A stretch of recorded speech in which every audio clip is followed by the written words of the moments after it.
Pero usap daw po kay baby girl or baby boy, sabi po ni Jollibee. So talaga Jollibee, kakapasok mo lang. Ayun, Sir Bro, Hetty and Jollibee, init nyo naman na nagse-celebrate ang first birthday ngayon. Ayan. Yes, tama kayo, baby, kasi first birthday, Jollibee. Ito talaga.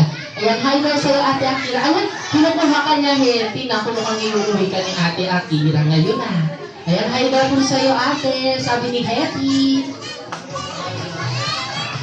And of course, pasuyin na lamang po sa mga kids po natin, especially po sa maliliit po natin kids. Limitado lamang po ang visions po ng ating mga best friends. Baka mabangga po sila ng hindi po sinasadya. Ayun, sige, pasuyin po muna sa mga guardians po ng mga babies po natin, mga maliliit po nating bata. Yung Jollibee, ano yan, pero usap din daw po kay Akira, sabi ni Jollibee.